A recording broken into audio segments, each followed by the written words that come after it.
โฮมชุมนุมใหญ่ระดับชาติเฉลิมฉลองวันสั่งตั้งพรรคประชาชนปฏิบัติลาวครบรอบ 70 ปี ได้จัดขึ้นอย่างยิ่งใหญ่สง่างามและสมเกียรติที่หอประชุมแห่งชาตินครหลวงเวียงจันทน์ในตอนเช้าวันที่ 22 มีนาคม 2025 และยังได้รับการถ่ายทอดต่อไปยังทุกแขวงในทั่วประเทศ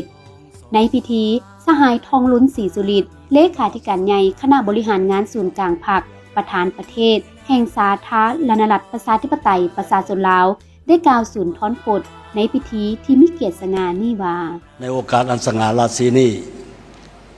ข้าพเจ้าขอตั้งหน้าให้ศูนย์กลางพรรคสภาแห่งชาติรัฐบาลและศูนย์กลางแนวเล่าสารชาติขอทรงความเยี่ยมยามถามข่าวอันอบอุ่นความสมัคคีหักแพงอันสนิทสนมและคำอวยพรใส่อันประเสริฐไปยังบรรดาสหายอดีตการนำพรรครัฐพนักงานอาวุโสวีรชนแห่งชาตินักรบแข่งขันในทั่วประเทศสมาชิกพรรคพนักงานทหารตำรวจประชาชนลาวบรรดาเผ่า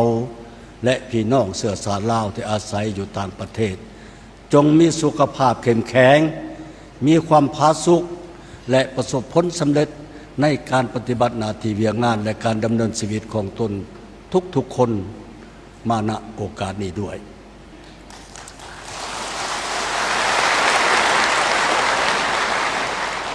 ในพิธีสำคัญยิ่งนี้พวกเฮาสุดที่อาลัยอาวรณ์และจดจำล้ำลึกถึงบุญคุณอันประเสริฐของประธานไกรสอนพรหมวิหารผู้นำที่เคารพรักผู้นำพาก่อตั้งฝึกฝนหล่อหลอมทนุบำรุงสร้างพรรคเฮาให้เติบใหญ่เข้มแข็งผู้นำพาภารกิจปฏิวัติและนำพาสร้างตั้งระบอบประชาธิปไตยป่าชนผู้ออกแบบบุกเบิกและนำพาภารกิจเปลี่ยนแปลงใหม่ของประเทศเฮาพร้อมกันนี้พวกเฮาก็มีความคิดคนึงหาและจดจำล้ำลึกวีรกรรมอันล้ำเลิศการเสียสละอันใหญ่หลวงของบรรดาผู้นำหุ่นก่อตั้งและหุ่นสืบทอดของพรรคพนักงานสมาชิกพรรคนักรบปฏิวัติและประชาชนลาวผู้รักษา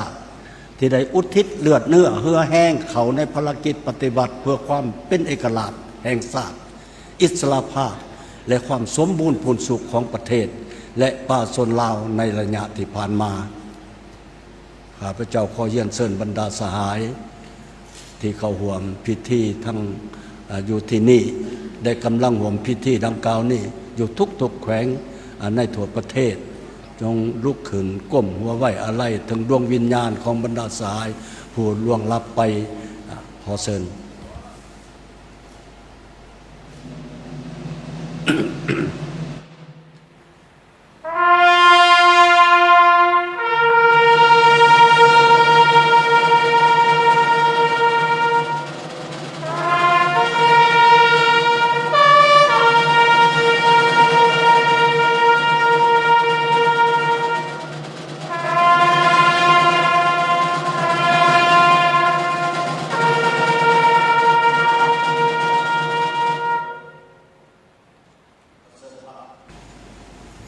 พี่น้องร่วมชาติบรรดาสหายเพื่อนมิตรที่ฮักแพงทั้งหลายวันที่22 มีนาคม ปี 1955อยู่ประเทศเฮาอยู่ดินแดนอันแสนหักของปวงชนลาวเฮาได้มีเหตุการณ์ประวัติศาสตร์สำคัญหนึ่งเหตุการณ์หนึ่งเกิดขึ้นนั่นคือการกำเนิดของพรรคประชาชนปฏิวัติลาวการกำเนิดของพรรคการเมืองของชาติเฮาขึ้นในครั้งนี้ถึงจะเป็นพรรคการเมืองที่ยังหนุ่มน้อยที่หาก็สร้างตั้งขึ้นแต่มันได้กลายเป็นการเริ่มต้นของทวนไฟที่มีแสงสว่างอันศักดิ์สิทธิ์ซึ่งได้แผ่กระจายให้กลายเป็นทวนไฟแห่งการสร้างบาทเลี้ยวประวัติศาสตร์เป็นขีดหมายสำคัญของวิวัฒนาการก้าวสู่ขบวนการต่อสู่ปฏิวัติของชาติและของประชาชนเฮาซึ่งเป็นชาติที่ เคยจมอยู่ในแอกครอบครองของต่างชาติและระบอบการปกครองที่เต็มไปด้วยการกดขี่ข่มเหงมาเป็นเวลานับพันปีการที่ชาติเฮาได้กำเนิดพรรคประชาชนลาวขึ้นในที่เป็นพรรคการเมืองปฏิวัติที่ยึดมั่นลัทธิมาร์กเลนินเป็นการจัดตั้งการเมืองที่เป็นตัวแทนจงหักภักดีอย่างแท้จริงของประชาชนลาวผู้สืบทอดภารกิจอันสง่างามของพรรคอินโดจีนอันมีประธานโฮจิมินห์ผู้ยิ่งใหญ่ได้ก่อตั้งขึ้นแต่ปี 1930 นั้นพรรคประชาชนลาวเป็นพรรคที่เต็มไปด้วยอุดมการณ์แนวทางการเมืองที่เด็ดเดี่ยวนำพาต่อสู่ปฏิวัติอย่างถูกต้องเพื่อนำพาขบวนการรักษาขบวนการต่อสู้ของประชาชนลาวที่ได้เกิดมีมาแล้วแต่ว่าเป็นขบวนการรักษาที่ยังกระจายกระจายเกิดขึ้นด้วยน้ำใจรักษาเครียดแค้นการกดขี่ขูดหีดที่นำโดยเจ้ากกเจ้าเราอยู่ในประเทศของพวกเฮาในเวลานั้นพอแต่มีการกำเนิดของพรรคประชาชนลาวขึ้นพร้อมกับโครงการการเมืองฉบับทำอิฐที่กำหนดนโยบายใหม่ทิศทางและบาทก้าวเดินของการต่อสู้ปฏิวัติลาวแบบใหม่พรรคได้กลายเป็นคันทุ่งและท่วนไฟเยืองทางอันสว่างไสวให้แก่ขบวนการปฏิวัติและการต่อสู้กู้ชาติของประชาชนลาวนับแต่นั้นมาภายใต้การนำพาของพรรคประชาชนลาวต่อมากลายเป็นพรรคประชาชนปฏิวัติลาวนั้นได้นำพาการต่อสู้กู้ชาติตั้งแต่น้อยไปหาใหญ่ตั้งแต่ต่ำไปหาสูงที่สามารถญาติได้ไสชนะนี่ต่อไสชนะใหม่ที่ใหญ่หลวงกว่าเก่าจนสามารถก้าวขึ้นญาติเอาความเป็นเอกราชแห่งชาติอำนาจอธิปไตยและพื้นแผ่นดินอันครบถ้วนมาให้ประเทศชาติและประชาชนเฮาอย่างมหัศจรรย์สร้างได้บาทเลี้ยวประวัติศาสตร์ของชาติขึ้นในแผ่นดินลาวที่เป็นปิตุภูมิอันแสนฮักและหวงแหนของปวงชนลาวทั้งชาติจนเท่าทุกวันนี้บรรดาสหายเพื่อนมิตรและประชาชนบรรดาเผ่าแต่ฮักแพง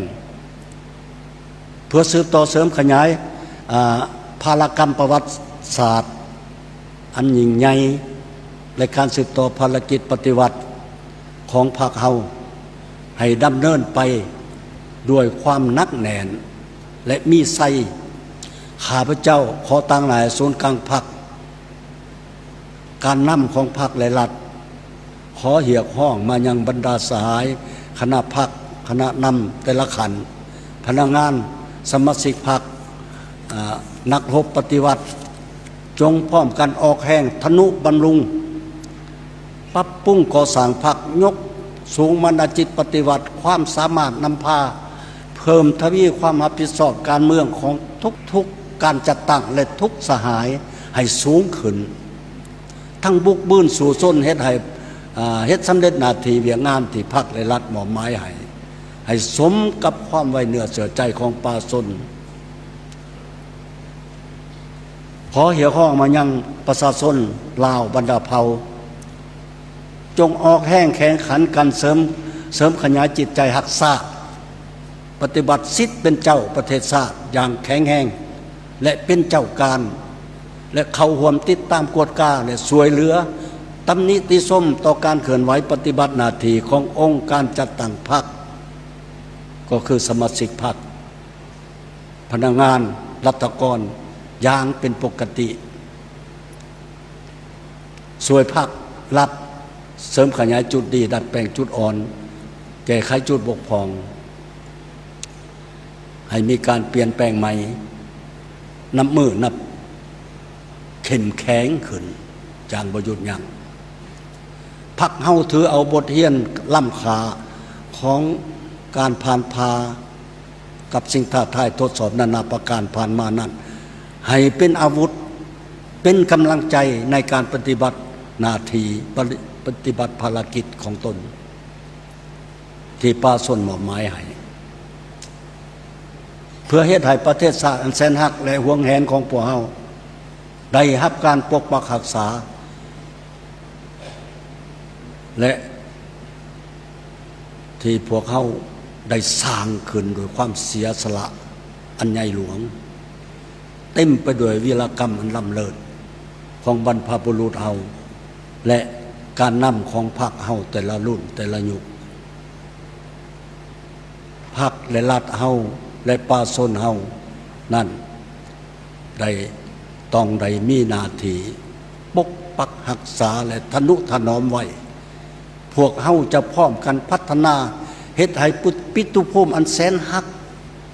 และห่วงแหนของพวกเฮานี่สืบต่อพัฒนาไปหน้าอย่างบ่หยุดยั้งพรรคประชาชนปฏิวัติลาวที่มีเกียรติสง่ามันยืน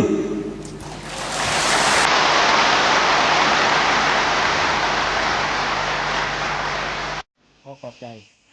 บรรยากาศในมื้อนี้แม่นเป็นไปด้วยความสำคัญยิ่งให้แก่การหวนคืนประวัติศาสตร์แห่งการสร้างพรรคประชาชนปฏิบัติลาวที่มีเกียรติสง่าวันที่22มีนาปี1955หาวันที่22มีนาปี2025ประชาชนลาวบรรดาเผ่าจะขอจารึกคุณงามความดีของบรรพบุรุษและนักรบผู้ที่เสียสละชีวิตเลือดเนื้อเพื่อประเทศชาติเพื่อปิติภูมิที่แสนหักนี้ตลอดไปขอจดจำบุญคุณภาค